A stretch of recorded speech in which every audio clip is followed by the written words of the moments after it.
con Andrés Boix y con Ramón Barrades.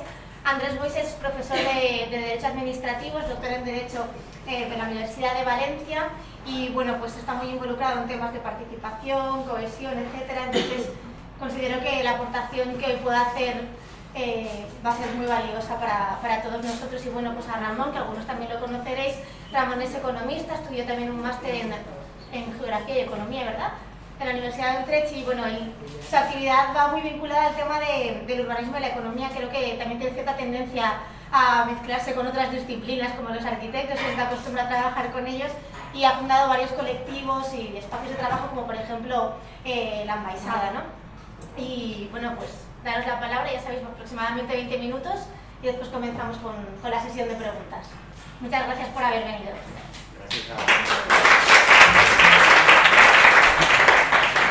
Aplaudiu abans de... Bé, moltes gràcies a vosaltres per estar així i per haver-nos convidat. Bé, com que jo soc teòricament el típic sospitós, no? Perquè el professor de dret administratiu, normalment la gent en compte d'aplaudir fuig, no? Exacte. Vaig a explicar un poc què és el que jo volia comentar molt ràpidament i després ja entre tots parlem de coses. I és com a Espanya tenim un sistema de gestió del que són les coses comunes, la vida en comú, de gestió de l'espai públic, de com organitzem les coses als nostres pobles i ciutats o als nostres barris, que té una sèrie de característiques que bàsicament podríem dir, per explicitar-la més clara, que és molt poc participatiu. És a dir, que en general hem bastit un sistema des de la democràcia que en aquestes coses se sembla molt al que hi havia abans. De fet, hi ha col·legues meus que han estudiat de manera molt profunda això, han fet les seues tesis doctorals, i és molt entretingut veure-ho, perquè tu pots establir un paral·lelisme perfecte en moltíssimes normes que regulen la participació dels ciutadans en una sèrie d'activitats entre les que hi havia abans de 1975, 1978 i les que hi ha hagut després i tenim encara avui en dia. De fet, històricament, els meus col·legues més majors, que com són més majors estaven en aquesta època i alguns d'ells són els que feien aquestes normes, normalment el que diuen és no, és que eren unes normes tan bones, encara que foren sota una dictadura, que no calia canviar-les. I això, jo vos ho jure, no? Jo estudiava dret i el meu profe de dret administratiu ens ho deia, no, és que la llei de la jurisdicció contenciosa administrativa de 1956, o sigui, no estem parlant de lleis franquistes de l'any 72, no? No sé, jo vaig estudiar la FB i aquestes coses, que era la Llei General d'Educació de l'any 70, que era el ministre de Franco, Villar Palací, que era un valencià.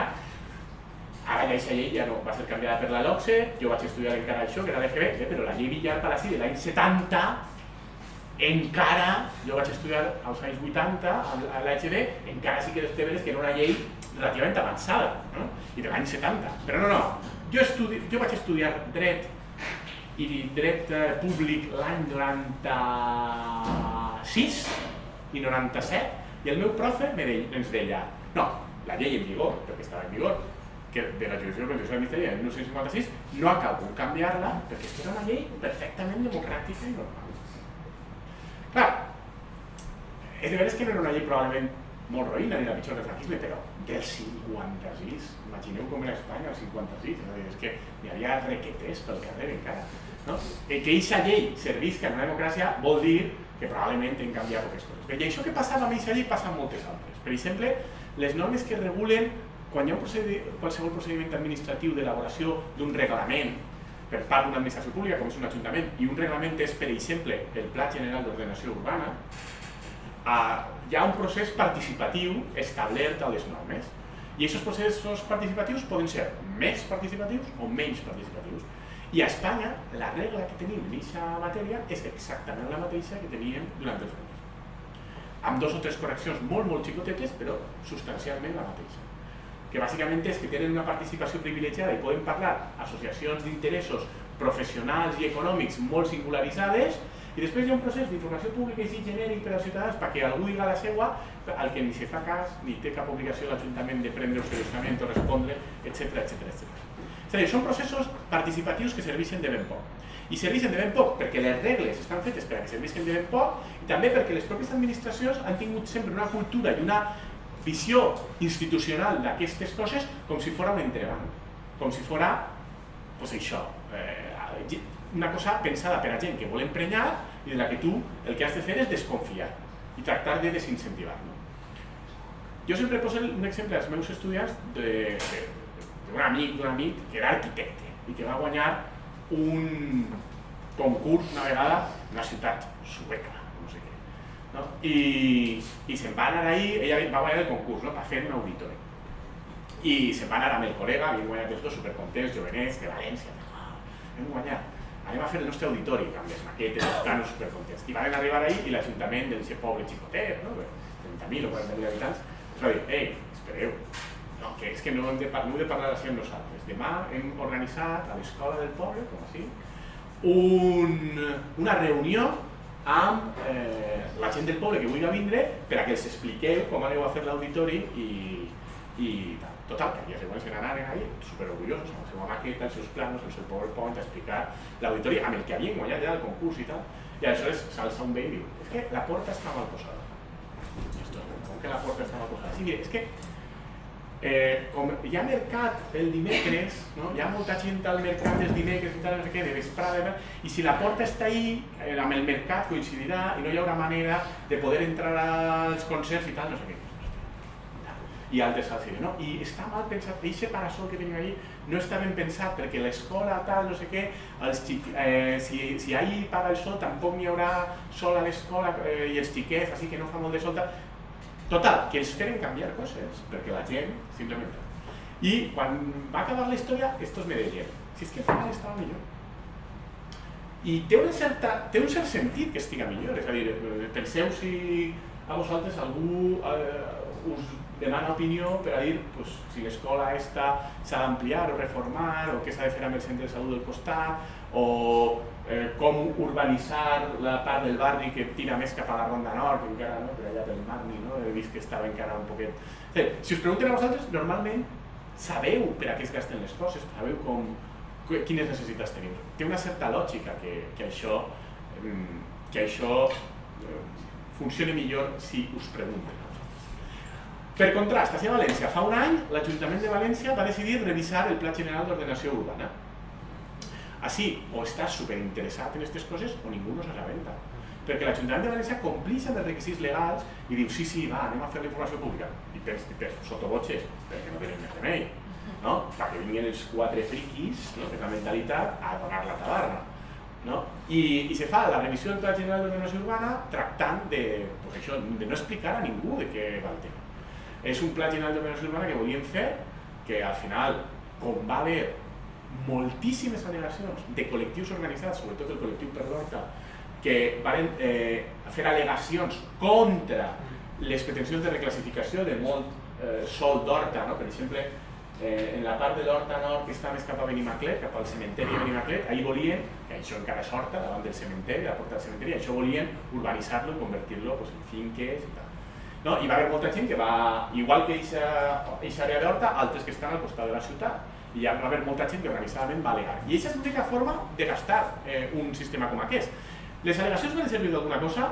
No, perquè l'Ajuntament passa d'elles. Però com hi ha una regla burocràtica formal que diu que s'han de respondre, encara que sigui amb un paperet dient rebudes les al·legacions, no les acceptem. Encara que sigui amb això, tu tens l'obligació de respondre. I em van presentar, no sé si eren vora 20.000, l'Ajuntament no va tindre capacitat de gestionar més de 20.000 encara. Quantes n'eren?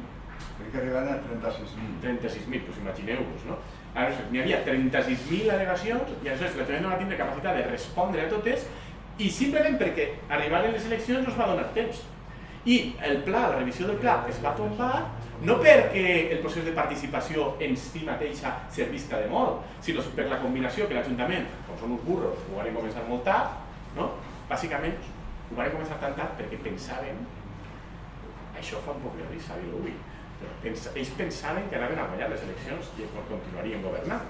I estaven superconvençuts. I només quan algú els va dir a 6 mesos de les eleccions compte, que pot ser... Com? Això és impossible. I si per si de cas ho fem? Això va ser com dient, és que si per si de cas ho anem a deixar apanyat. I aleshores començarem massa tard, i com començarem massa tard, aquestes al·legacions no ens donen temps. Però en condicions normals, aquestes al·legacions tu les rebutges i no passa res, ni has de justificar per què les rebutges de manera mínimament curosa. Ni si les acceptes has de donar als altres que han al·legat informació sobre quines al·legacions s'han acceptat i quines no.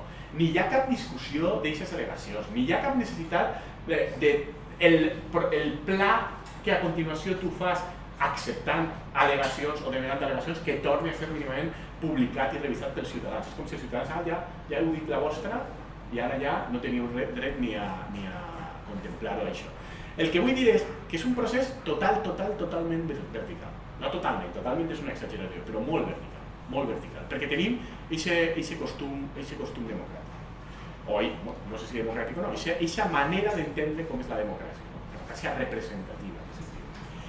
I en aquest model és interessant pensar en que si tu tens una activitat com la de Perlorta, acabes descobrint moltes coses que no haurien de ser descobertes per Perlorta, sinó que haurien de ser descobertes en un procés de participació de veritat. Per exemple, Perlorta va anar mirant les diferents àrees d'horta que se reclassificaven i va demanar que li digueren la informació de qui eren els propietaris i quan havien comprat aquestes pastilles d'horta. I l'Ajuntament va dir, no, que això no li ho puc dir, protecció de dades. Total, tindràs d'anar al registre de la propietat, que com sabeu és públic, però té el problema que has de demanar una per una la sol·licitud, has de pagar per la sol·licitud, és públic però pagant. I clar, Perlorta no va demanar de tot, va fer com un sondeig. En aquesta àrea anem a veure els 3 o 4 solars més grans de qui són. En aquesta altra també els 3 o 4 més grans. Què vam descobrir? Que la major part d'aquests solars que s'anaven a reclassificar a partir del seu sondeig, de qui eren? De grans empreses constructores que en general, en la pràctica majoria dels casos, els havien comprat en els últims 5 anys.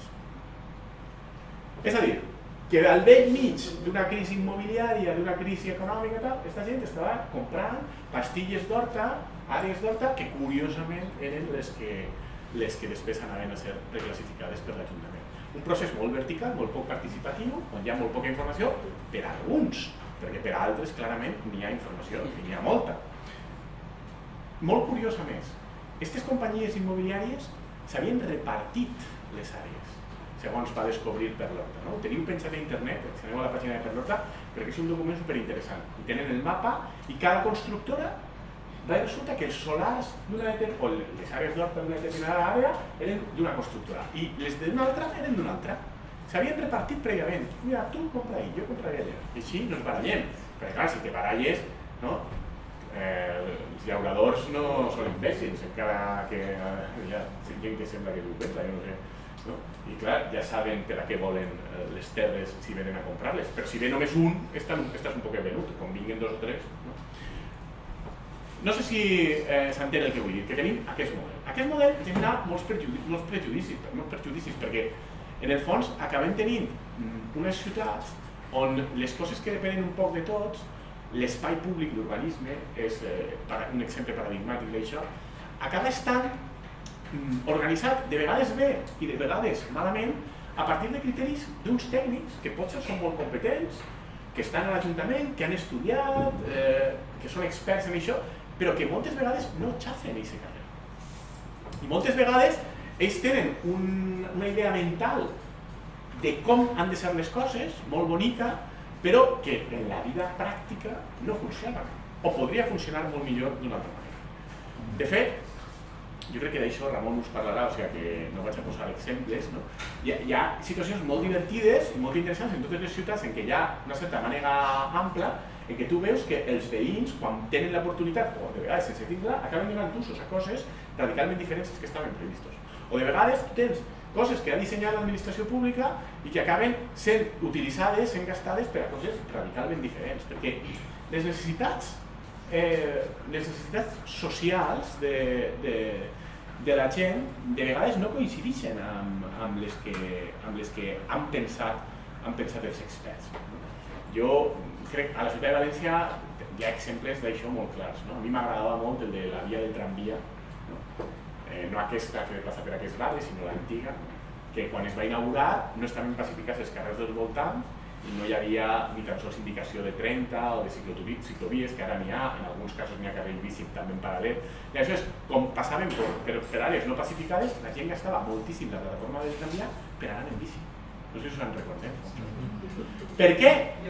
Perquè hi havia una necessitat social que la gent se n'adonava que existia, però ningú, quan havia planificat aquesta intervenció, que va costar moltíssims diners, perquè tota aquesta transformació va costar moltíssims diners, i igual que s'havia fet la via de tramvia, posant 4 euros més, o simplement pintura, no? Haguem pogut també introduir els carrils bici, que després, al llarg dels anys, s'han hagut d'introduir via ciclocarrers, via carrils bici, perquè no es varen pensar al seu moment.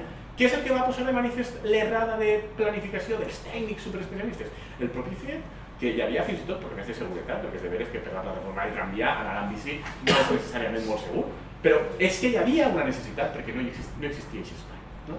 És un exemple, segur que després Ramon ne té alguna més, no? D'aquestes transformacions que es fan simplement per l'ús. Aleshores, jo el que volia un poc explicar per acabar aquesta primera intervenció és com hem de tractar de dinamitzar, no? I anar, per una banda, canviant a poc l'ordenament jurídic espanyol i pressionant perquè se canvia l'ordenament jurídic espanyol, això ho hem de fer els juristes, però no a soles, els juristes també està bé que hi hagi una pressió ciutadana, per exigir i demanar més dies de participació. Això és la primera. I la segona, els ciutadans ens hem d'acostumar a gastar les que tenim i també les que no. Perquè de vegades, encara que no tingues vies de participació, fas coses i acabes, és com si les tingués.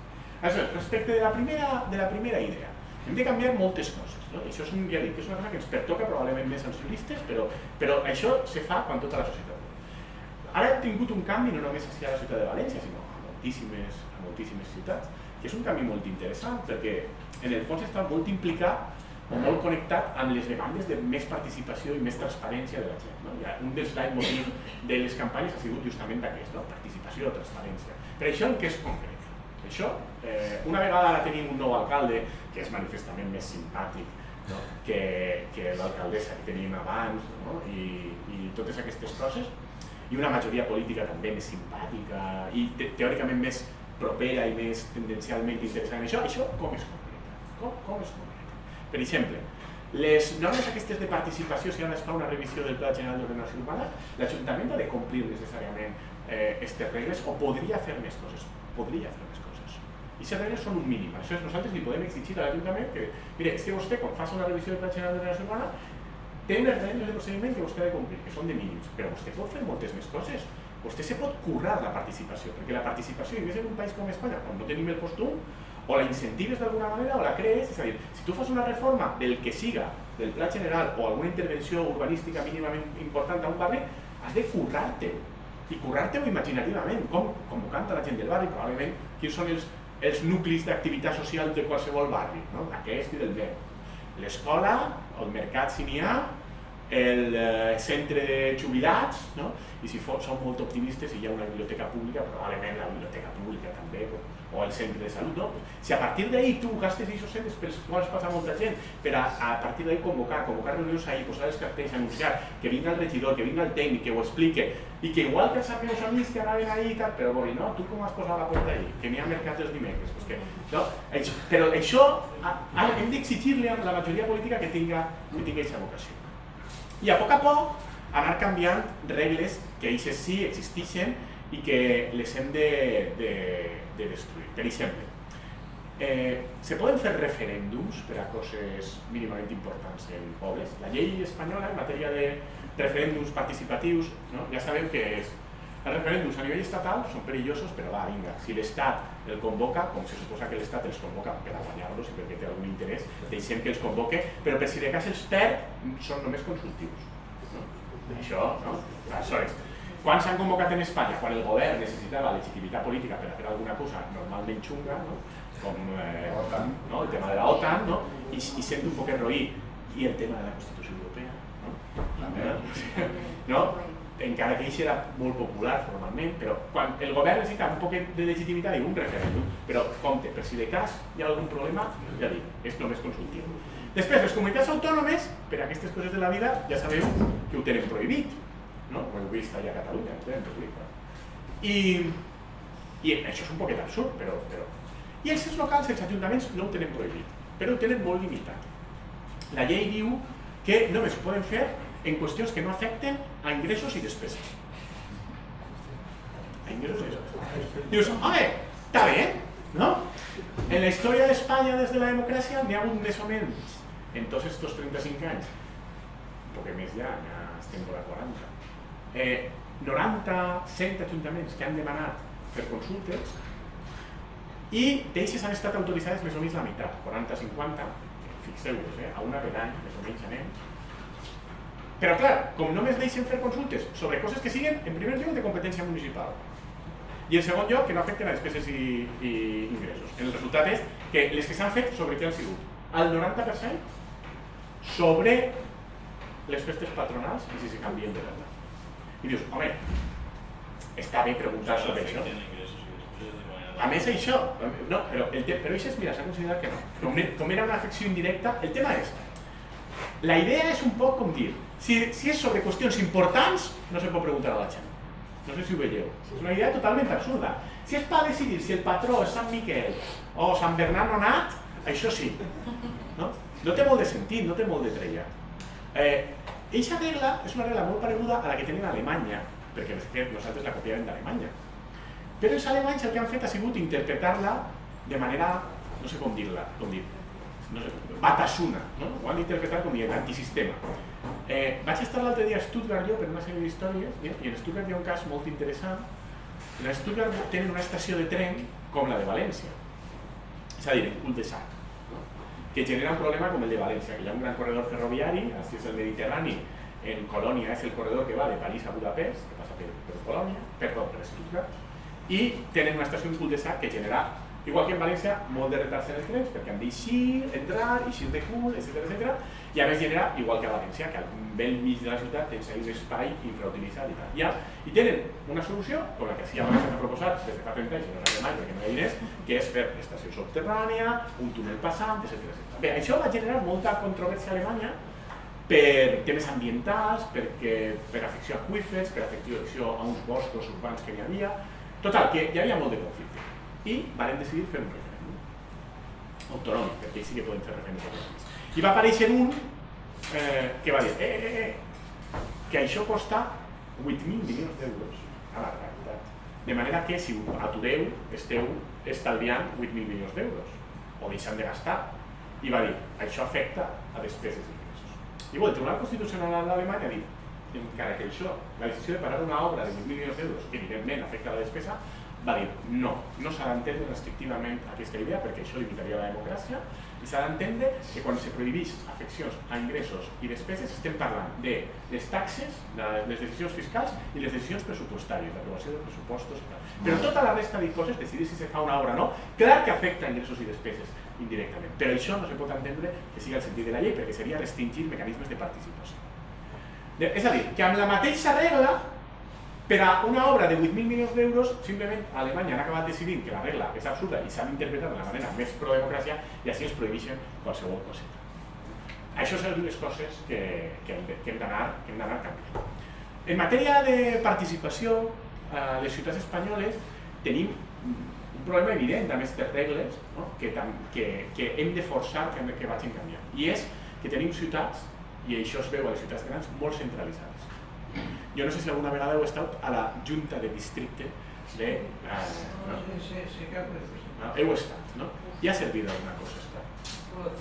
I normalment per què no serveix? Perquè el regidor delegat, què us diu? Us diu, teniu tota la raó, jo estic totalment d'acord amb vosaltres, però no teniu així la capacitat de decisió. Aquesta decisió és de l'Ajuntament. Passa això normalment o no? No? Més o menys. Doncs bé, això és absurd. És a dir, això depèn de Benimaclet, no? La Junta és Benimaclet, no? Exposició, no? Això que és la que està del parc de Benimaclet, no? És a dir, si juntem el que és exposició Benimaclet, no? Estem parlant probablement de 200.000 veïns, no? Més o menys, per ahí, no sé, 100.000, 150.000? 180, no? Doncs això. Estem parlant de 150.000 o 180.000 veïns, no? O sigui, això és la cinquena ciutat del País Valencià. No sé si us fixeu. La cinquena ciutat del País Valencià. Després de València, Alacant, Elx, Castelló. Seria la cinquena ciutat. I no tens de capacitat de decisió ni per a posar una paperera. ni per a posar una papelera. Això no és normal. I això és un model centralista que hem acceptat i que les grans ciutats tenim, que inhibeix la participació moltíssim.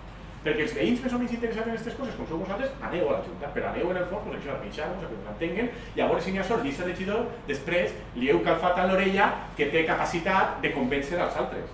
Però depeneu d'això.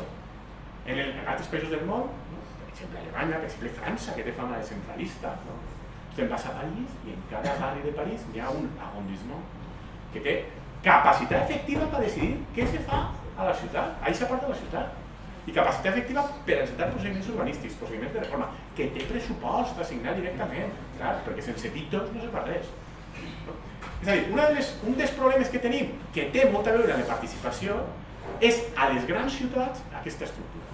I aquesta és la raó per la qual normalment, i jo no sé si és la vostra percepció, però és la meua, i totes les enquestes que s'han fet per part de sociòlegs a ciutadans diuen més o menys el mateix, és que tu agafes els habitants d'una ciutat com València i agafes els habitants de Tavernes Blanques o de Meliana o de Sagunt, que ja és més gran, i els preguntes què pensa vostè de la seva dotació en matèria d'escoles públiques? Què pensa vostè de la seva dotació en matèria de biblioteques, en matèria de poliesportius, en matèria d'assistència social? L'assistent social de l'Ajuntament se preocupa, sap quins són els xiquets que tenen problemes a casa, sap quins s'estan menjant, sap quin...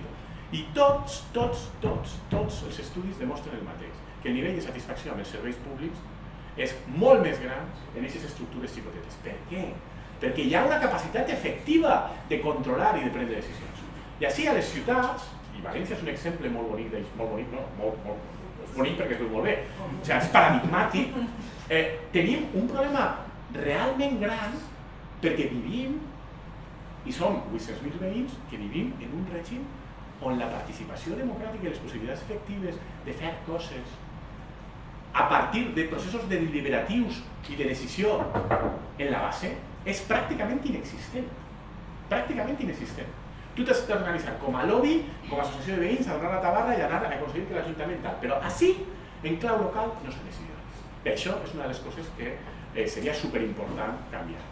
Jo m'agradaria, jo soc veí de València, jo he viscut sempre, no he viscut sempre a València, he viscut a molts llocs, però vaig néixer a València, a Russafa, i ara visc per l'Escrivany, per Tarongers, per les universitats. I la sensació que tinc és la mateixa, a mi m'agrada la ciutat, jo soc d'ací, jo visc així, visc molt a gust, però tinc la sensació que la meva veu i la meva opinió no compta per a res. I això, ja dic, ho hauríem de començar a canviar. Com se pot començar a canviar? Per una banda, tractem de canviar i aconseguir més espais, estaria superbé que aquest Ajuntament decidira donar pes de veritat a les juntes del districte, donar-los competències, donar-los diners, perquè aquestes coses que jo abans deia, de anem a fer una cosa, anem a preguntar al barri, aprofitar que sabeu on estan les coses, convocar reunions, se fan molt millor si tenen les competències les juntes de districte, però també el que hem de fer és un poc nosaltres com a ciutadans pressionar. I és l'altra part que us deia, aprofitem els espais que tenim i els que no tenim per a fer coses. Ahí hi ha moviments superxulos que ara estan posant-se de moda. Per exemple, a mi m'agrada molt un moviment català que és aprofitar les eleccions.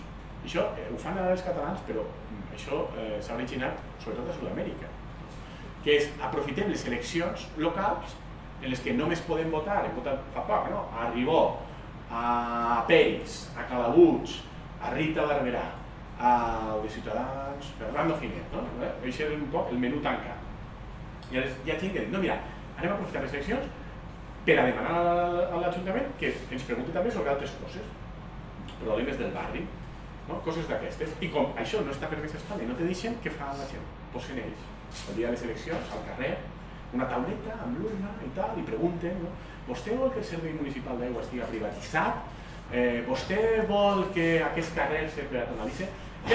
Això, teòricament, està prohibit, però com no fas mal a ningú, estàs allà al carrer, no emprenyes, si no preguntes per la independència de València, us deixaran.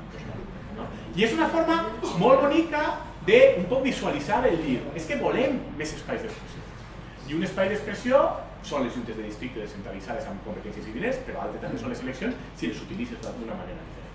Jo no conec els problemes d'aquest barri o de barri, però segur que n'hi ha dos o tres coses que teniu. Al meu barri el problema és que al costat de l'escola a la que van els meus fills, que no sé per això, Hi ha un carrer que és paral·lel a Blasco Ibáñez per una banda i a l'Avinguda dels Tarongers per l'altra, de manera que hi ha vies de gran capacitat relativament properes, i aquest carrer és un carrer que té dues direccions, dos carrils, cotxes que passen a una velocitat brutal, molt de trànsit de xiquets perquè passen d'un parc que n'hi ha a l'escola i a més bicicletes que no s'han de visionar per aquest carrer i van per la vorera. És un problema del barri, que coneguem és del barri.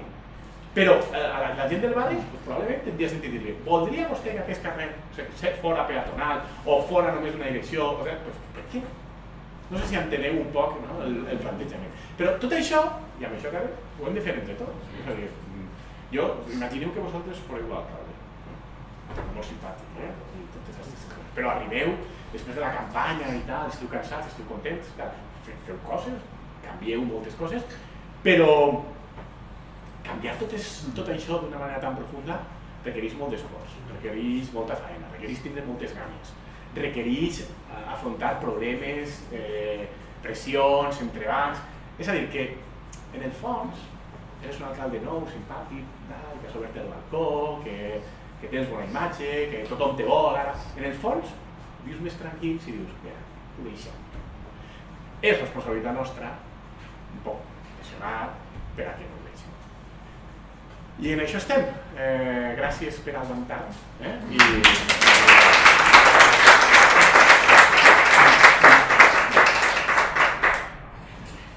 Deixa alguna pregunta o me fiquem? No, continua tu Ramon i després.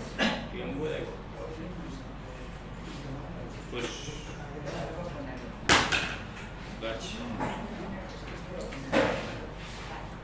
Vaig intentar... Podré comentar algunes coses o lligar algunes coses de lo que jo m'havia, de les meves paranoies que m'havia preparat en l'estudi abans de vindre i el que ha comentat Andrés. On és? Control el... Yo me he pres la llibertat, m'he ficat participación ciudadana para la transformación urbana y no, para la reconfiguración urbana, y yo le he cambiat el títol i he dit innovación social para la transformación urbana. Perquè a mi el que m'interessava parlar era d'elements d'innovació social en què la participació és una cosa intrínseca. Innovació social és pràcticament tota la innovació, perquè una innovació presa de manera individual d'un tio molt brillant en el seu despatx de la universitat o en el seu laboratori és una cosa molt limitada, i allò del talent o la brillantesa realment té poca repercussió. Si parlaré de participació específicament, només per respondre un parell de les coses que he comentat, diria que n'hi ha tres elements fonamentals d'una participació per a que funcioni des del punt de vista de la política pública. La primera és que ens ha d'ajudar a prendre millors decisions. Això que comentaves de que la porta s'obriga al mercat no és anecdòtic, és a dir, tu fas un mecanisme de participació ciutadana perquè fas que les decisions polítiques al final siguin més acceptades, més volgudes, més usades, més eficients, etc. I això respon a una inquietud que és més difícil de trobar, que és que assumir, que el tècnic o el polític assumeixi que no té totes les respostes per a tot i que necessita a vegades consultar, no té la solució perfecta en cada moment. I per a que aquests processos funcionen realment n'hi ha un altre tercer element que està lligat a el que has comentat en el cas de Stuttgart, que és que tota la informació estiga sobre la taula. N'hi ha vegades que processos de participació són merament processos de legitimació i per això de manera conscient no es fica la informació. O sigui, què prefereixes? Un circuit de Fórmula 1 o un pont, per exemple? I se plantegen com una alternativa en abstracte i no estàs dient el cost d'oportunitat, a quines coses estàs renunciant quan fas una cosa respecte a l'altra, inclús a l'impacte. No és el mateix una guarderia que un circuit, però quan fiques damunt de la taula que són 8.000 bilions d'euros o el que sigui, el que estàs jugant, entonces les decisions se prenen millor. I que malgrat que en el nostre panorama les vegades que s'aplica la participació siguin limitades, n'hi ha xicotes casos, per exemple, de pressupostos participatius que no sé en quin marc jurídic s'acolliran perquè afecten a ingressos i despeses sense dubte, normalment totes les decisions que se prenen quan s'estan recollits aquests requisits són més eficients, són més sostenibles, generen menys balafiament i estan millor gestionades. O sigui que d'alguna manera tenim la ciència social de la nostra. Entonces, bueno, jo volia parlar de processos d'innovació social i la qüestió és què és la innovació? en general. La innovació és aplicar solucions que resolen nous requeriments o necessitats. I se fa a través de productes, processos, serveis, tecnologies o idees.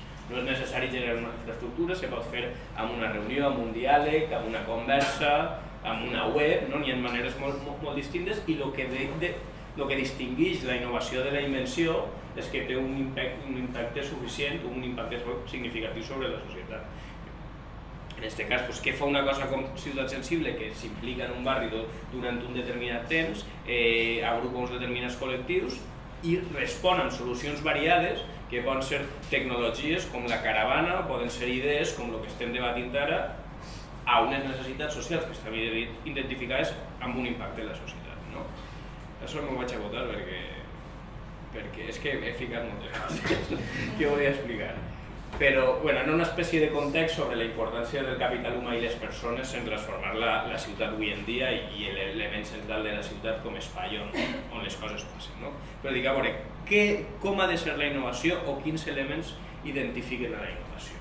I per a mi són estos, que jo crec que els podem veure molt específicament en les coses que he estat treballant aquests dies. Primer que social, com ja dic, no passa per la brillantesa d'un tipus, sinó que és un aprenentatge col·lectiu i que a més aquesta socialització té un valor, que és espacial, que vol dir que passa en un espai determinat, no és gratuït que estiga en esta aula o en un lloc, no està flotant sobre el terra, i que està relacionat, però no és el mateix, que és territorial, que està vinculada de manera evident a les coses que passen específicament en el lloc on està passant. O sigui, enteneu la diferència, una cosa és el lloc específic, l'especialitat del lloc, l'altra és la territorialitat del lloc.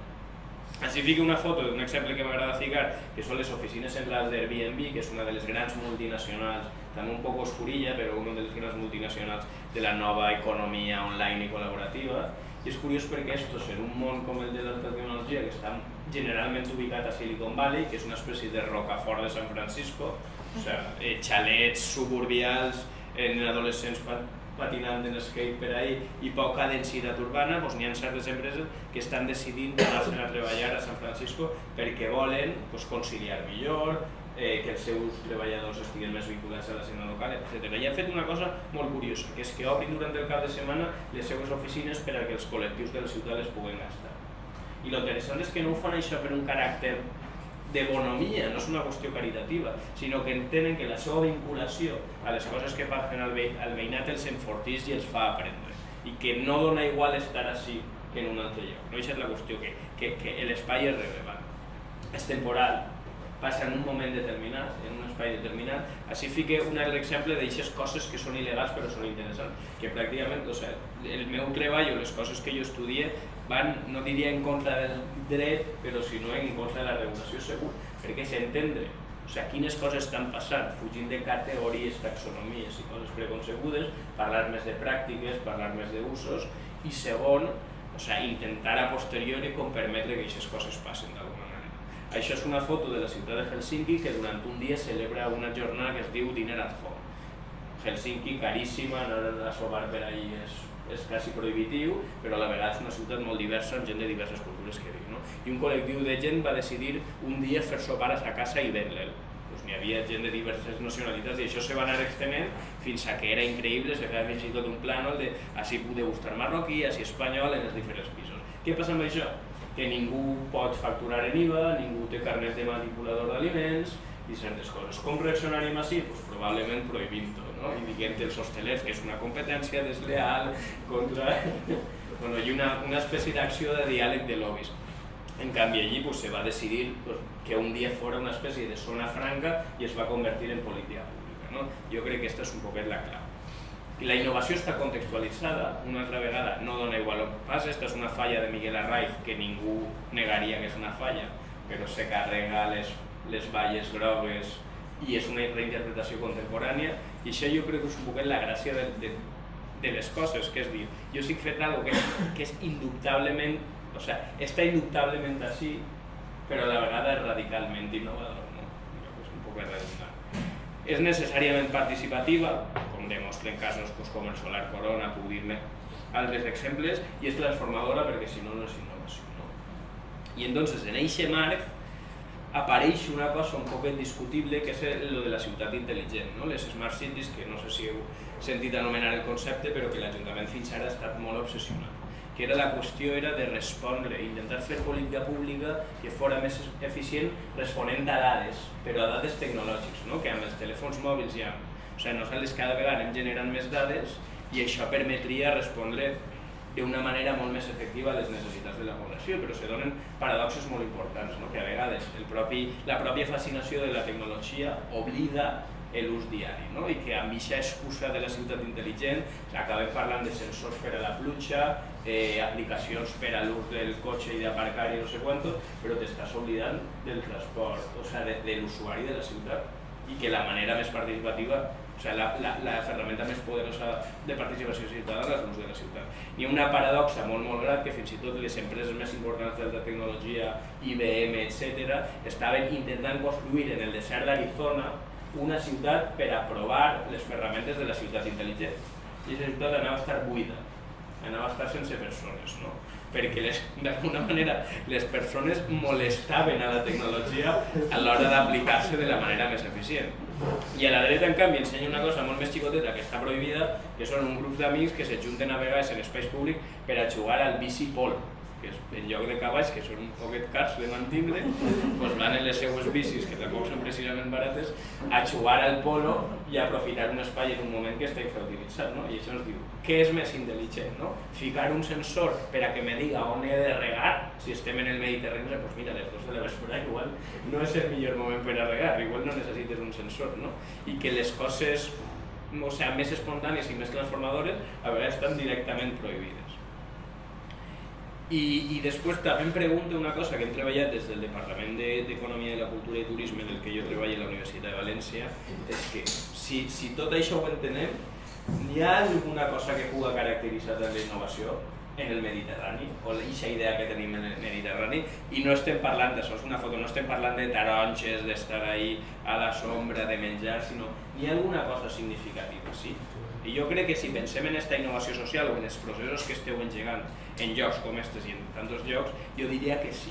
I que de fet, aquesta manera d'entendre la innovació a la Baviera, a l'Alemanya, a la de laboratori, que és una cosa molt més segmentada i especialitzada, a nosaltres no ens ha vingut bé. I de fet la Unió Europea s'ha equivocat quan ha apostat per aquestes polítiques d'innovació. Llavors nosaltres vam fer un projecte que es deia el CreativMed per intentar definir què volia ser la innovació mediterrània. I us resumís que així era superràpid, però definint un marc d'innovació el que se poguera respondre de la política pública. I teníem, o sigui, reunint un anàlisi acadèmic, saps? 4 locos tancats en una aula durant prou de temps i llegint molta literatura acadèmica, ens donen compte que hi ha alguns elements que els agarren de moltes bones pràctiques que s'han fet, que són similars en tot el mar Mediterrani i que generen una innovació molt ponent, que és ancoratge cultural, és a dir, que està vinculat als processos culturals dels espais, que se comparteixen els valors, que apareixen nous models de negoci, que la innovació se mescla i que hi ha un nucli potent de gent oberta en xarxa. Això podria ser, jo diria, lo del Mediterrani igual és més estelèquia, però si pensem en el cas de València, jo crec que són 5 elements que ens distingeixen raonablement bé. I al final definim una cosa que es diu creativitat col·lectiva en 3 elements. Innovació territorial, innovació arrelada al territori vinculada, sistemes socioeconòmics translocals, que és aquest tipus de vinculació difusa que no té que veure directament en la firma d'acords, sinó que són col·laboracions més tènues entre diferents municipis, entre diferents associacions i polítiques, etc. I associacions a escala comunitària, com aquestes coses que passen així una altra vegada, com uns acadèmics i uns professionals s'ajunten amb l'associació del barri per a fer segons què. I això nosaltres ho donem per habitual perquè igual hem estat molt acostumbrats a fer-ho, però és una cosa que és relativament única i és un avantatge comparatiu molt important.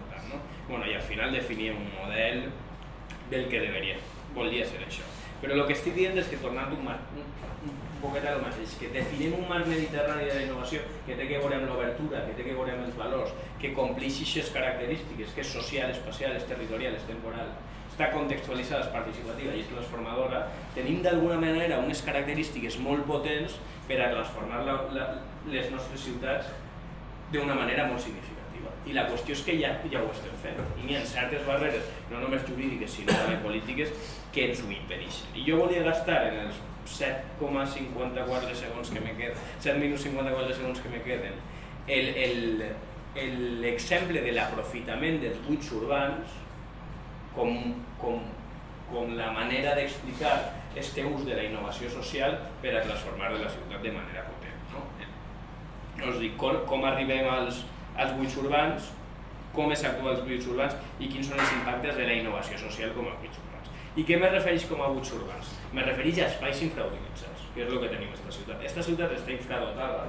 Tu dius, és de veres que no hi ha serveis i que els serveis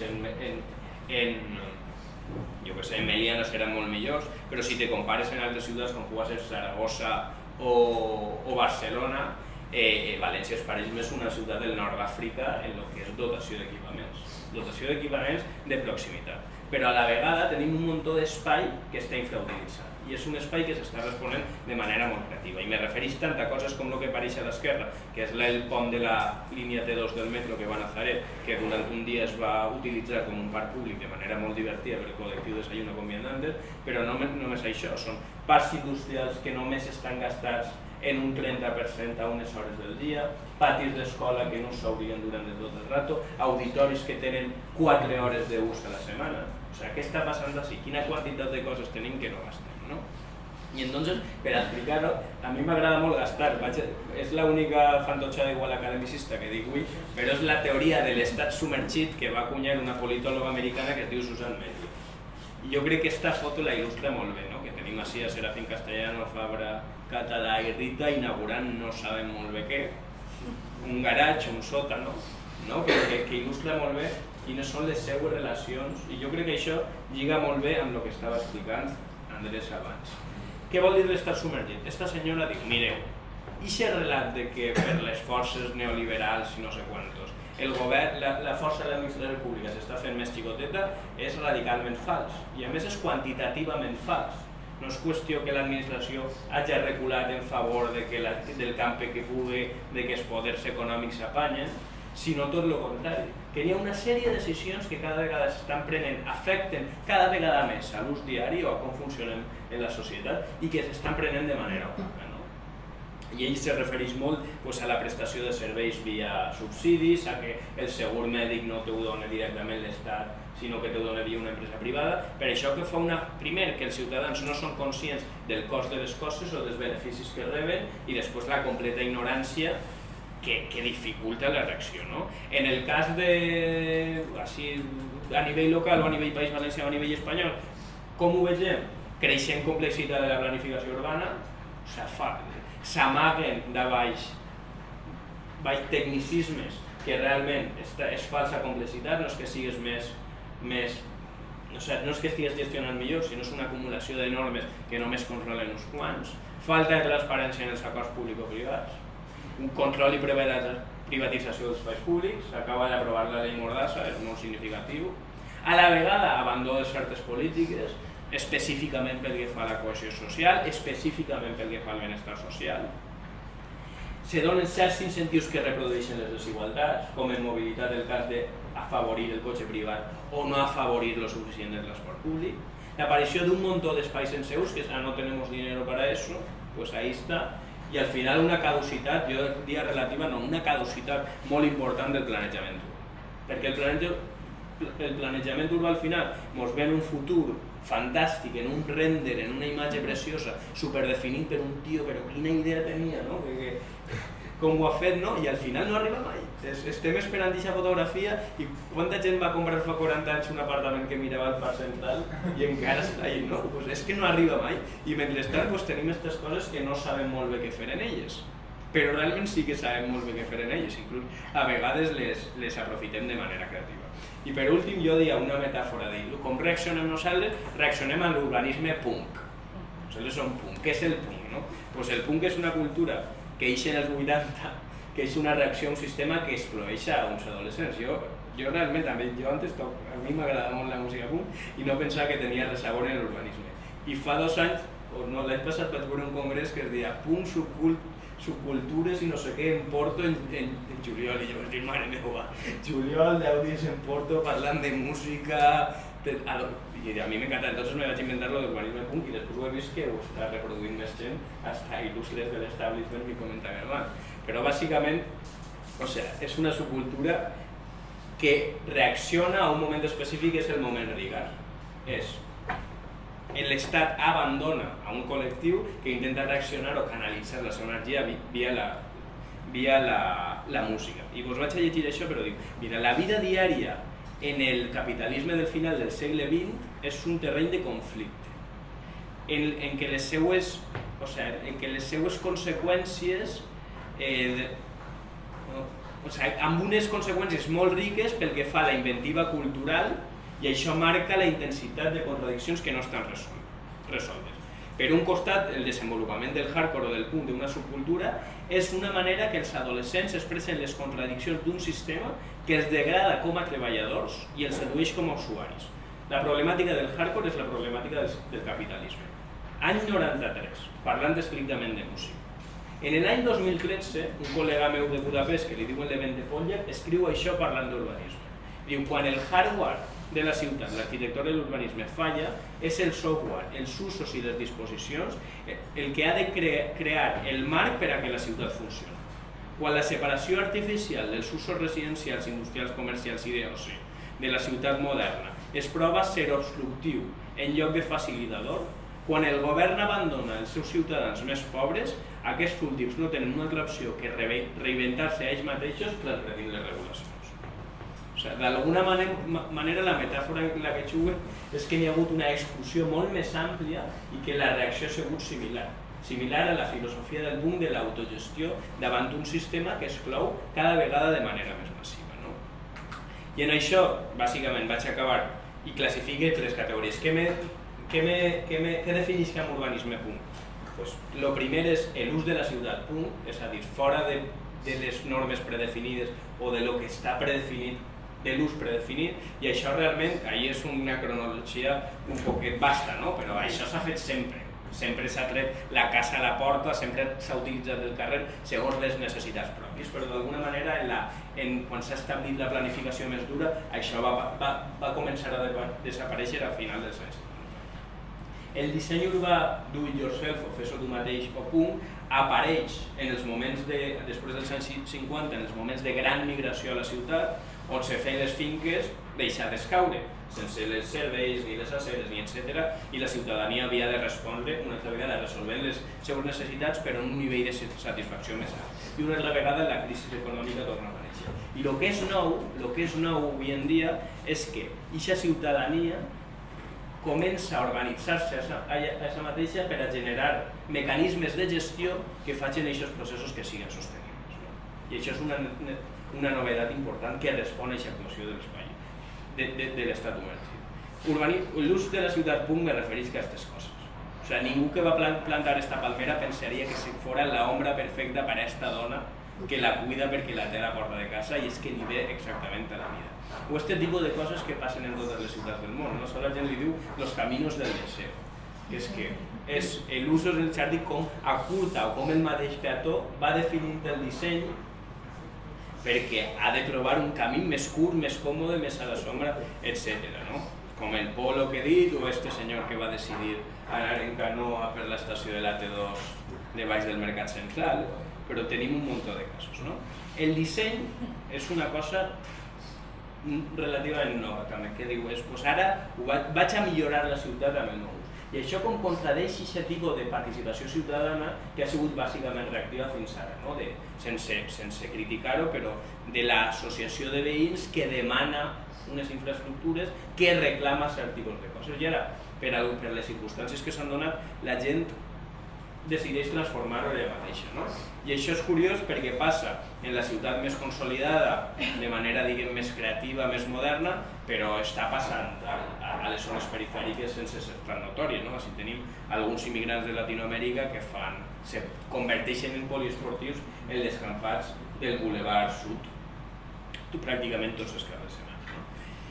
I el que és curiós d'alguna manera és que n'hi ha una espècie canvi entre la resistència crítica i la transformació voluntària, no? Que n'hi ha certs tipus de moviments que volen millorar la ciutat d'una manera simple i funcional, que damunt la ciutadania percep per primera vegada, no sé si per la maduresa, per les condicions econòmiques, etc., que té el dret de transformar l'entorn construït en els seus propis termes, no? I almenys una percepció que és compartida en tots aquests moviments, que diu, pues, almenys no li estem fent mal a ningú, la primera. I la segona qüestió és que l'Ajuntament, si vinguera, en cap cas ho faria millor, no? O inclús ho estropearia. I aquest tipus de coses, ja pujades d'escala, generen el que diguem la governança a punt, que són aquests elements com el que està passant així, o els sorts urbans de Benimaclet o la ciutat vella Batega, quan els col·lectius d'associacions amb els tècnics, amb les empreses del barri, amb els comerços, decideixen omplir forats que deixa la política pública per a generar un propi mecanisme de gestió. En els sorts urbans de Benimaclet, i ara el que ha fet el projecte de Benimaclet és paradigmàtic, o en ciutat vella Batega, quan són els col·lectius els que complixen, diguem-ne, plenen el forat de la promoció del barri que està degradat per un turisme de determinades circumstàncies, no? I anar a explicar qui eren els protagonistes i alguns exemples. A Berlín, per exemple, és molt interessant perquè molts d'aquests processos han pujat d'escala i s'han començat a fer urbanisme. Així tenim el primer cas en els sorts urbans de Benimaclet, però ja tenim casos de dir, hòsties, és que som aquests grups de ciutadans que directament estem fent d'agent urbanitzador i juguem en les regles del joc però amb voluntats distintes, no? I és molt curiós quan s'aconsegueixen aquests processos de professionalització que aconsegueixen al final que les coses bones passen. I jo diria que tots aquests processos tenen un impacte urbà molt notable en termes d'activitat i recursos que impliquen que generen externalitats positives derivades de l'ús, és a dir, que això irradia d'alguna manera, que desvelen oportunitats, que informen sobre el cost i l'efecte de les polítiques públiques, no? I d'alguna manera dic, si totes aquestes coses que m'estàs ensenyant passen, quina hauria de ser la resposta a la política pública? O ara que en teoria no tenim el govern a la nostra contra? Pues la primera, el que aprenem, per a mi, és un eslògan quasi vital, que és deixar que les coses bones passen, malgrat les regulacions, malgrat les restriccions, malgrat les tipologies i les taxonomies. Si una cosa és interessant que passi, anem a construir la manera per a que pugui passar. Que les polítiques, els polítics o els tècnics no han d'anticipar tots els usos de la ciutat, no hem de saber exactament de principi què és el que va passar, perquè segur que ens equivoquem. Que considerem l'escala de les polítiques, no és el mateix actuar a escala metropolitana que treballar en un barri o en un carrer, i això influeix en la manera que afecta la participació. Que la democràcia no és contradictòria amb el saber científic i que treballem una política urbana basada en l'evidència. Si es diu que la mobilitat sostenible està demostradíssim que millora la ciutat en termes de cohesió social, que fa la gent més sana, etc. Per què no s'aplica o per què no s'argumenta? Que s'elimine la regulació discriminatòria i superflua. Un cas molt específic d'esta ciutat que a mi me rebenta és el dels horaris comercials. Que pots estar a favor o en contra de la liberalització d'horaris comercials i allò podem estar molt de temps discutint. Però a mi el que em sembla injustificable és que s'inventen una figura que és la zona d'alta influència turística, que està inventada a Xina, esta perquè n'hi ha un centre comercial, ai, casualitat, s'ha caigut ahí, no? Però és que introdueixes una distorsió arbitrària que un dia o l'altre te canvia el valor de les propietats, te canvia el patró de comerç, etc. És un exemple de regulació discriminatòria.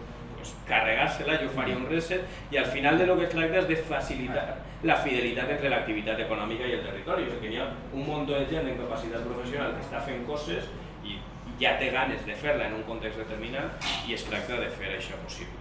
I ja està. Jo me quedé al final en una frase d'una artista que diu Candy Chang, que quan va passar el tema de l'huracà Katrina a Nova Orleans i la ciutat va quedar completament assolada, se va dedicar a pintar en el piso al voltant de tota la ciutat "It's good to be here", està bé estar així, estem a gust al lloc on vivim, no? I al final la moraleja de tot això, el que aprenem és que sentir-nos a gust en l'espai on volem viure, al final és l'arma més potent de la transformació urbana.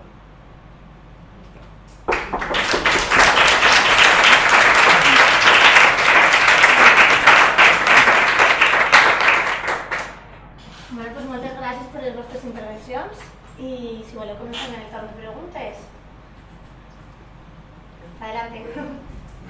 Bueno, muchas gracias por esto. Y a mí se me ocurre una cosa, Y es que, bueno, me parece fundamental lo que habéis dicho. Y yo lo que quiero saber es que los nuevos poderes públicos que han venido conocen vuestras teorías.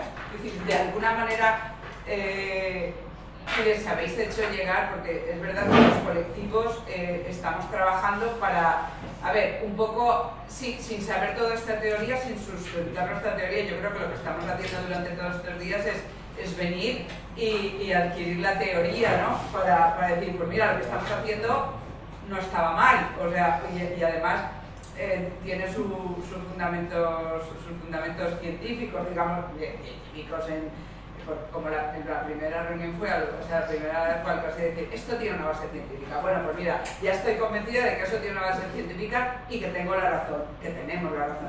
Entonces, yo quería invitaros a que, de alguna manera, ¿cómo se le puede hacer llegar todas estas cosas? Por ejemplo, los últimos cosas que has dicho, que estaban fenomenal, ¿no?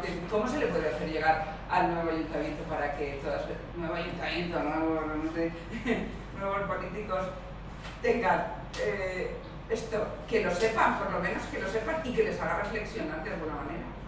Això que tu contes, Ramon, que ha estat avui tot el dia a l'Ajuntament. Molt bé. Jo no ho sabia. Home, o sea, en primer lloc, no es cuestión de que nosaltres, o sea, que el análisis ve de lo que ya pasa. No es que yo me invente el soy y done la ciencia y digo, ay, estamos haciendo lo mismo, no. Se estan fent les coses i després ho intentes explicar. I tens compte que n'hi ha característiques que són comuns arreu del món i que realment estan vivint processos similars que tenen molt que veure en les condicions econòmiques de certa generació o com està actuant la política pública arreu del món. Entonces, o sea, és entendre la realitat i intentar explicar-la d'alguna manera. Lo segon, com ho fem? Pues nosaltres el que intentem fer és escriure alguna vegada, publicar coses, donar el conyazo i intentar treballar. Estar a mig camí entre l'acadèmia i la pràctica quotidiana, que vol dir fer projectes, intentar vendre-los i argumentar-los. En altres, pues, diria que en altres corporacions, abans era una mica més complicat, estic segur. A veure estos, no? Com canvien mentre estiguen en el govern, però el que és evident és que almenys l'any passat estigueren estudiant Giuseppe, per exemple, el fet que vinguin les autoritats doncs ja és significatiu que es poden fer aquestes coses. Nosaltres des del nostre estudi ho intentem fer projectes. Avui hem estat precisament pel matí a la regidoria de mobilitat plantejant un projecte que espera que eixga i després hem estat en Joan Calabuig en vicealcaldia contant-los les nostres idees quant a la promoció econòmica. Ho estem fent ara igual que ho fèiem abans. Abans te fent un poquet menys cas, era complicat, però nosaltres ho intentàvem igual. Perquè també era un poquet frustrant tindre alguns treballs fora i que fora més fàcil per a nosaltres parlar amb l'alcalde de Nàpoles que parlar amb l'alcaldessa de València. És que és fort, però te n'anaves per ahí i pues normal, pues un tècnic que se dedica a coses de ciutat pues ha llegit 4 coses i li dedica algunes hores, pues estem en ello, no? Treballem en el mateix. I ara pues, sembla que tenen almenys un poquet més d'interès en contar. Jo crec que la tasca acadèmica ha d'anar més enllà de simplement publicar i escriure, i que això és una cosa que s'ha oblidat, i que significa anar a aquestes coses, discutir a peu de carrer, i també que tot el que tu estàs treballant arriba que ha d'arribar, perquè si som científics socials, el que estem treballant és per a que les polítiques públiques es facin millor i que les administracions estiguin millor gestionades. Estava tractant de buscar en l'iPad, però no els tinc així. Però ja que estem, anem a fer propaganda dels llibres, però per exemple Ramon té un llibre molt interessant, que podeu descarregar en internet, és de Bares. Si poseu Ramon Marrades, la ciutat construïda en Google, us apareix segur el llibre. És un llibre que ha fet Ramon amb 2 companys on aquestes coses s'han contat i arriben fins a un cert punt, és a dir, i tenen una certa capacitat de convèncer. Tampoc sempre té raó, de considerar que pot ser de vegades, però formen part, és a dir, aquestes coses sí que arriben. I per exemple, si us interessen més també qüestions de regulació jurídica i tal, Joan Romero, que és un profe de geografia de la Universitat de València, i jo hem coordinat fa poc un llibre, que també el teniu de vegades en internet, que es diu Democracia desde abajo, nuevos retos de participación en el gobierno local. Si poseu Democracia desde abajo, Joan Romero o Romero Boys Democracia de Trabajo, ho poseu en Google i us apareixerà també, i també es pot descarregar debades i tal. Si algú es vol comprar en paper els llibres, es pot comprar en paper també, però vaja, que estan ahí en internet i que se poden descarregar debades. I aquestes coses, d'una manera o una altra, circulen per ahí. És a dir, que jo no sé si arriben a tots, si tenim capacitat de convencer a tots, però vaja, és una qüestió que està ahí. I com deia Ramon, està ahí, no perquè nosaltres siguem uns tios que o molt llestos o molt estranys, no tinguin idees que no tenen res a veure amb el que passa en la vida. Aquestes idees estan ahí perquè hi ha exigències socials que vehiculeu vosaltres, que vehicula molta gent, hi ha moviments, hi ha històries de les que us ha contat Ramon que apareixen, o sigui, és a dir, que a poc se va fent camí. El que passa és que Espanya és un país en això fotut. I és un país fotut perquè de 1936 a 1975 l'única política pública urbana i no urbana era la vara. I aquesta tradició cultural, institucional i jurídica de com fer les coses costa molt llevar-la.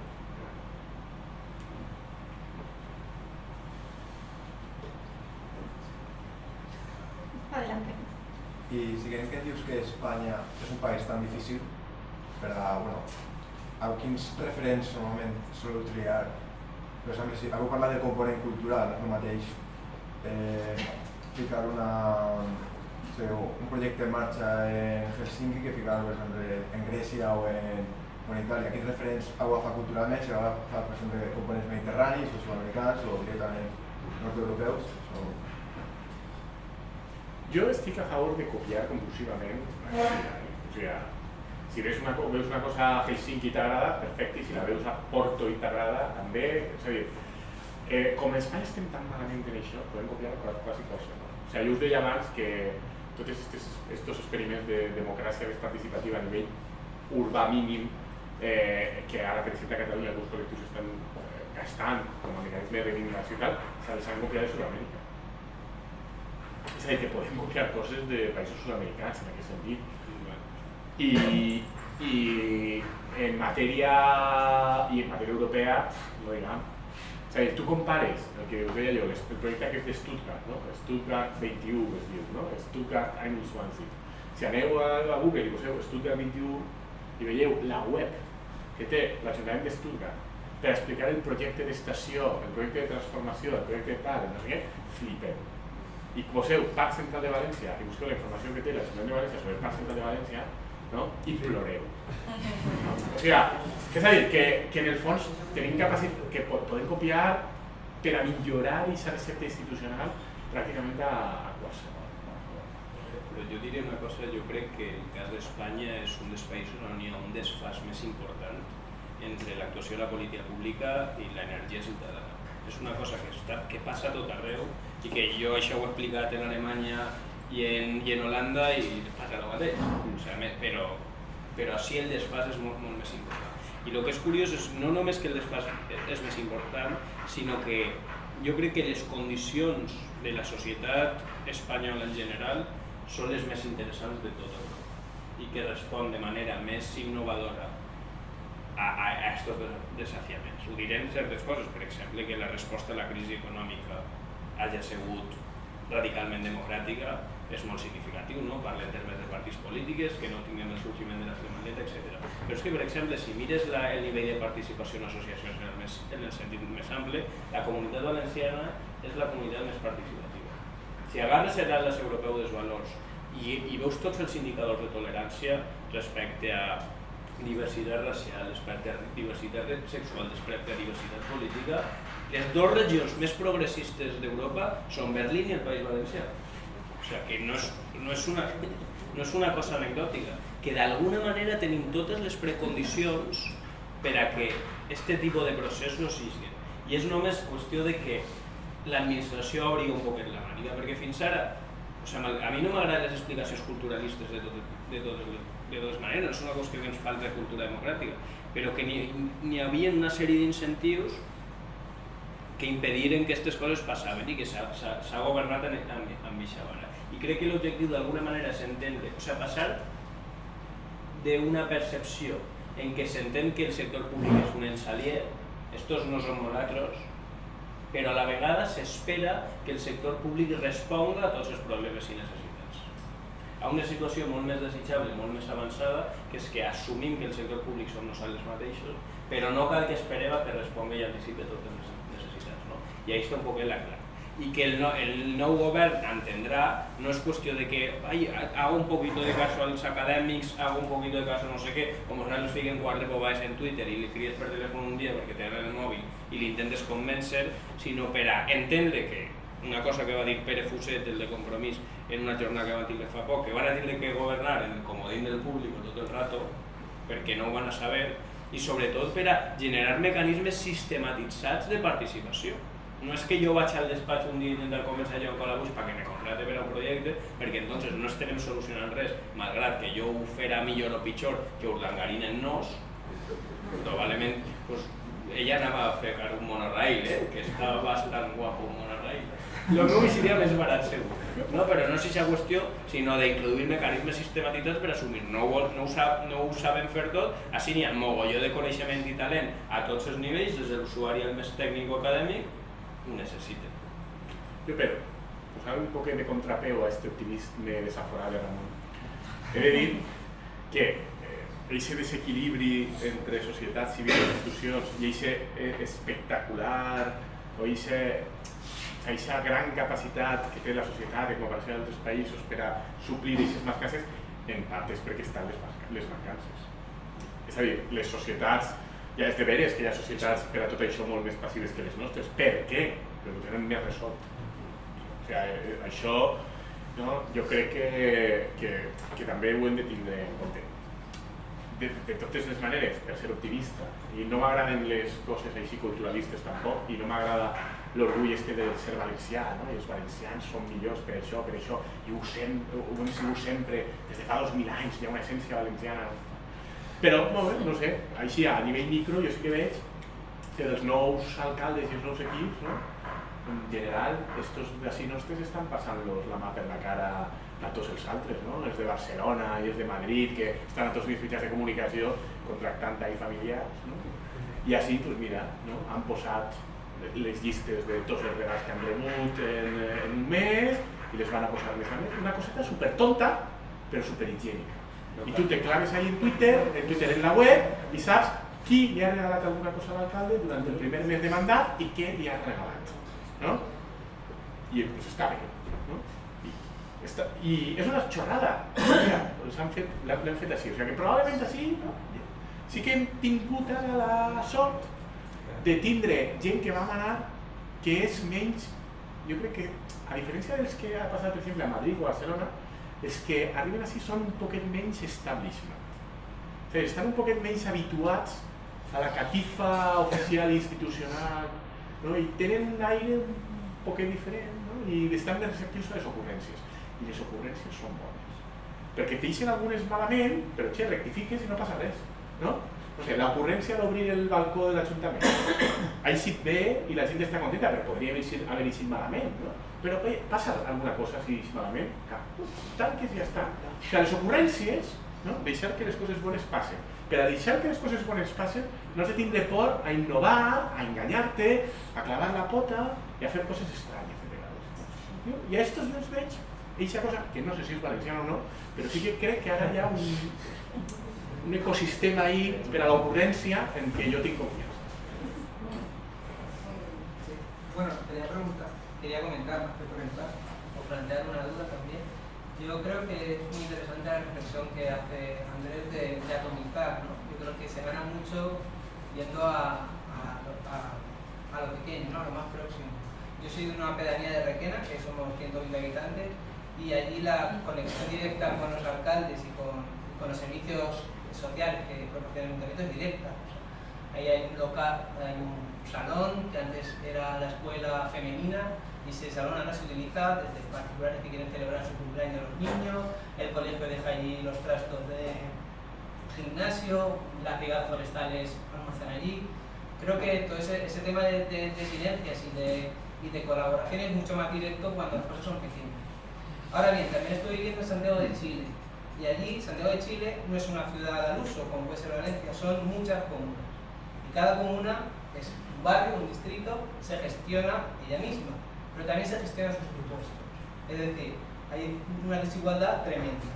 Hay una desigualdad entre el centro de Santiago, las zonas más ricas, que sobre todo dan mucho peso a lo que es el impuesto por automóvil, como les comentaba, en las que puedes encontrar colegios públicos que luego te aseguran ir a buenas universidades, puedes encontrar servicios sociales como limpieza de las calles, como policías, y otras comunas que están en la periferia, que se gestionan los impuestos, evidentemente son más bajos, y las aceras por asfaltar, problemas de seguridad, falta incluso de transporte urbano, etc.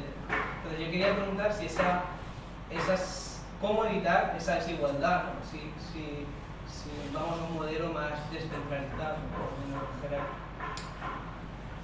A ver, la pregunta da para mucho, ¿no? Es que el tema de Santiago de Chile tiene un modelo loco, ¿no? Lo has explicado muy bien, es decir, es una ciudad que tiene unos 5 millones de habitantes, ¿no? Algo así en total, y está dividida eso en, o sea, calle con calle, ¿no? Distintas comunas que son en realidad municipios independientes. Lo que pasa es que es verdad que luego consorcian muchas cosas, ¿no? Por una vía totalmente loca que tiene que ver con el modelo chileno y el modelo súper desigualitario de Chile, que lo que hacen es que es contratar muchos servicios con empresas privadas y entonces contratan con la misma. Entonces el agua, creo que la última vez que yo leí sobre Santiago de Chile eran 2 empresas en todas las 20 comunas esas que hay, ¿no? Los 5 millones de habitantes, pero en realidad hay 2 empresas de agua. ¿Por qué? Porque cada una de las comunas lo que ha hecho es contratar, ¿no? Entonces es una mezcla, y entonces hay unas desigualdades brutales, pero las desigualdades no tienen que ver con atomización, tienen que ver con ese modelo de salvaje privatización y un modelo fiscal horrible, y un modelo, es decir, tú podrías tener una misma ciudad de Santiago de Chile, como de hecho tienes en otras ciudades latinoamericanas que se parecen, piensa por ejemplo en Bogotá, ¿no? Que es una misma ciudad y tienes exactamente esos mismos problemas de diferencias brutales entre barrios del centro y de la periferia, porque no es un tema de atomización, es otro tema, es un tema de igualdad. Entonces la igualdad tiene una dimensión redistributiva respecto de los impuestos, pero por ejemplo, por poner el caso español, en el caso español hay un mecanismo de redistribución bastante potente entre comunidades autónomas. Eso lo sabéis todos, ¿no? Es por lo que se quejan los catalanes, ¿no? Es decir, las comunidades autónomas que son más ricas sí que ponen mucho para las más pobres. Entonces, los servicios que dependen de las comunidades autónomas, sobre todo sanidad y educación, acaban teniendo un nivel y una capacidad de prestación bastante uniforme en todo el Estado, hasta el punto de que tienen más dinero para sanidad y educación en ocasiones comunidades autónomas como Extremadura o Andalucía, que aportan mucho menos, que son menos ricas que otras como Cataluña, ¿no? Y el caso valenciano también sabéis que es muy sangrante porque tenemos una riqueza por debajo de la media y aún así aportar, ¿no? Pero bueno, el caso valenciano es directamente una anomalía mundial. Desde que, o sea, esto pasaba, o sea, que una región de un país pobre, en vez de recibir, o sea, hay países donde las regiones pobres no reciben, o reciben muy poco. Otros como España donde reciben bastante. Es bastante cañera esa redistribución. Pero un sitio donde una región pobre, y además bastante pobre, porque Valencia tiene un PIB per cápita que es un 15% inferior a la media española. No solo no reciba, sino que aporte, eso pasa en las colonias. Es así, o sea, eso es la definición de una colonia económica, ¿no? Cuando se iban los europeos ahí, en Francia y a la Martinica, eran súper pobres, pero aún así, a sacar, ¿no? Pues eso es lo que más o menos pasa en Valencia, eso es muy raro. Pero bueno, en España hay un sistema redistributivo bastante potente, con anomalías muy raras como la de Valencia, pero bastante potente en general. Pero en los ayuntamientos eso no pasa. En los ayuntamientos, el dinero que reciben los ayuntamientos depende directamente de los impuestos propios y cedidos que tienen, que están muy vinculados a la riqueza. IBI, impuesto de circulación, y los impuestos de actividades económicas que quedan, más un fondo de compensación que tiene el Estado, que reparte a los municipios solo por población. Con lo cual, como lo reparte uniformemente por población, no atempera un poco las diferencias, pero en ningún caso genera un efecto de solidaridad, ¿vale? Entonces en España, justamente, ese problema chileno, ¿no? Justamente en materia de financiación municipal, podríamos decir que lo tenemos también. Y disculpad el rollo técnico, ¿eh? O sea, esto no sé si se ha entendido y es interesante, pero vamos, que en España, un municipio rico, o sea, Leliana o Rocafort, tienen mucho más dinero por habitante del que tiene municipio pobre, pues yo qué sé, no era nada. No, sí que Es el más pobre, sería. no. Tiene Ríos. No, bueno, eso por supuesto. Pero Ríos, ese problema se agrava por la estructura encima del ayuntamiento, porque cuando tú tienes encima la estructura del ayuntamiento, o sea, a Ríos per cápita le toca menos de lo que le toca a Rocafort, y encima de que per cápita le toca menos, el ayuntamiento de 800.000 habitantes pasa de Ríos. Porque dice, uy, pues con el dinero que tengo de toda la ciudad, me voy a hacer, no sé, una ciudad de las artes y las ciencias, porque esto es de verdad lo que mola, ¿no? Y entonces se generan esas tendencias locoides. Pues, igual aprofitant també ara que estaves parlant de temes més tècnics, volia aprofitar per traslladar-vos una qüestió que així t'estaves prou quan estàvem xerrant al voltant de la gestió i l'ocupació dels espais buits, que és el que ens interessa al voltant del descampat de l'ermita. I ens venia al cap la pregunta de com és possible que una associació de veïns, una associació intercultural, hagi de demanar cada volta uns permisos per a ocupar eixe solar, que són uns permisos superfarragosos. Este permís crec que arriba avui i duien els pobres un mes que l'havien demanat, i sin embargo, la paradoja és que al final els cotxes estan aparcats allí, no han de demanar ningú permís per estar allí aparcats tot el temps, i damunt volen, vull dir, posen les senyals per a llevar els cotxes, per a tindre més espai per a l'activitat, i encara així ve la policia i diu que igual la senyal no està ben col·locada, que no poden llevar el cotxe perquè no seria el correcte, no? El tindre que moure el cotxe a un altre costat, però ahí sí que els poden moure, vull dir, els veïns sí que els poden tirar de l'espai, però el cotxe no. I igual a nivell legal, no? Ens preguntaven, igual Andrés es pot contar alguna cosa al respecte d'aquestes coses. Allò de l'ermita, no? És el que tenim per ahí, no? Sí. Que és el descampat que està camí de Barona, no? Anant cap a Barona. Efectivament. No, a veure, ahí hi ha un principi en dret tècnic que es diu prior in tempore potio in iure, que vol dir el primer que arriba va ell, no? I és un principi que se gasta en el dret per a distribuir espais públics, no? En un banc, en un parc, qui se queda al banc? O més conflictiu encara, els xiquets que van allà a l'engronxador, qui s'engronxa? No? El primer que arriba. No? I quina és la regla? Fins que vol.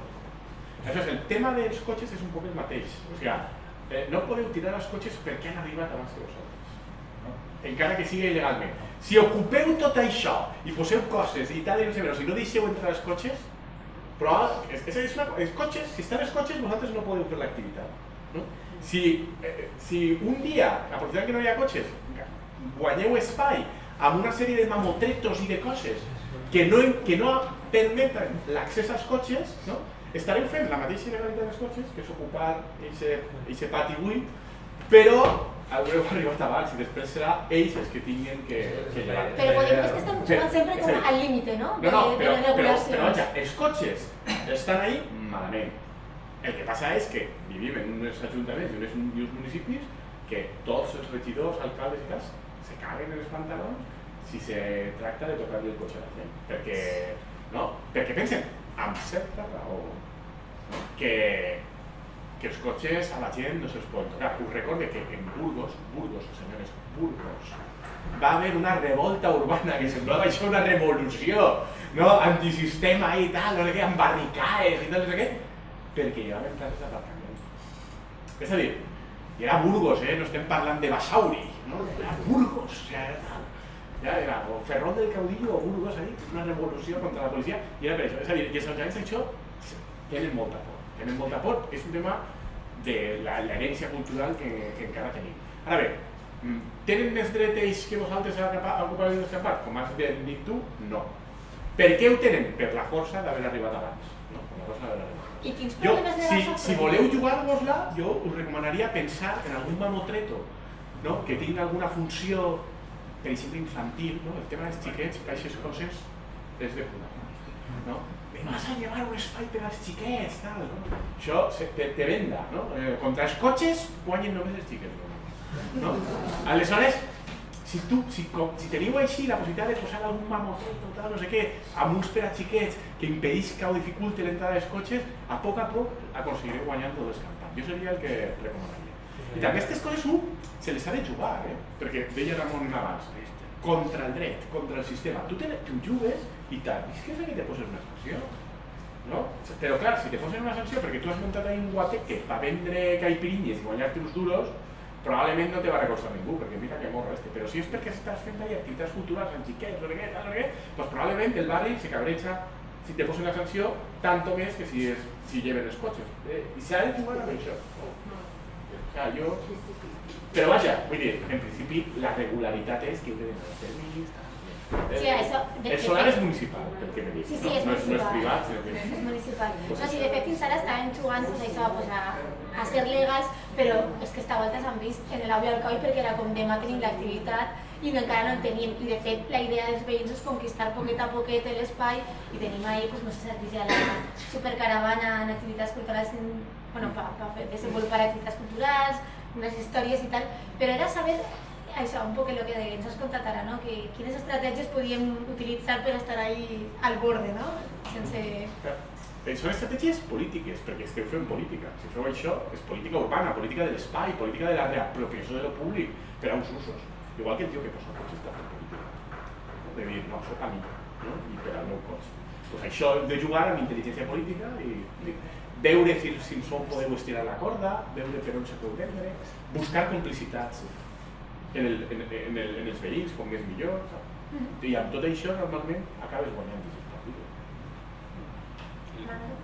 Jo te volia fer una pregunta Andrés lligant a això, que estic d'acord, els cotxes són particularment sensibles i en general cal estirar la corda perquè al final la regulació és un reflexe de lo que se demana, però el que també me preguntes, en l'ús dels espais públics en general, com canviar un codi de en principi tot no, en principi tot està prohibit, en principi tot sí.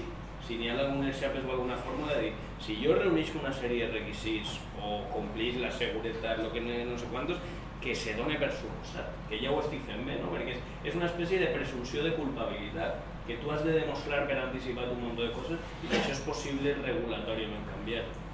És que jo no estic d'acord amb la premissa de que el codi actual que tenim siga en principi tot, no? Depèn de per aquí i per a quins col·lectius. Per exemple, per aparcar cotxes és en principi tot sí. Per a les activitats dels hostalers i les terrasses és en principi tot sí.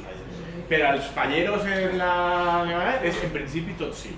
És a dir, depèn dels col·lectius. Aleshores tu jo crec que has d'analitzar aquests col·lectius per què han aconseguit el en principi tot sí. I normalment ho han aconseguit, si això és sota cavall rei, normalment ho han aconseguit perquè han tingut complicitat social. És a dir, per què han aconseguit complicitat social? Els fallers perquè en són molts i és la festa i visca i tal, els cotxes perquè tothom vol deixar el cotxe sense pagar, els hostalers perquè la gent pensa, si no fan mal a ningú i a la fresqueta està molt bé, és a dir, doncs això, tot de jugar a aconseguir la mateixa complicitat social. Com? Fent l'activitat que teniu prevista el més guai possible, el més participativa possible, integradora i que la gent del barri diga, és que això és, hi ha un orgull, no? Jo soc d'Orriols i mira què fem. I hem recuperat el pati de l'ermita i el solar de l'ermita. I és que ho lamento, el pati, perquè a mi a l'escola me diuen que m'ha de fer la pràctica. Jo no és ningú que jo faig una casa. Fent el ridícul per ell, sol pati. Home, és que dir pati sona com superoptimista. No, en valencià no és pati. O sea que... I clar, ho dic només perquè la gent no m'entén. Això, el solar de l'ermita. Fernando Linares, tú querías una pregunta, ¿no? Sí, te tocaba a ti ya. Yo creo que sí, que compartiste esa manera de verlo, que es con recuperar el país como siempre, pero a veces es que agobia. Así tenía una cosa que para conseguir permisos a pelear muchísimo cada vegada y a veces es que te cremes. Jo ahir, això, ja dic, cadascú ha de tindre la vocació de jugar-se-la, però jo ahir aplicaria el sistema dels bars i de la llicència per obrir un bar. Ja sabeu, això ara ha canviat perquè ara ja no pots fer una cosa que és una declaració prèvia i teòricament tens dret a obrir, però històricament, quan obria la gent el bar?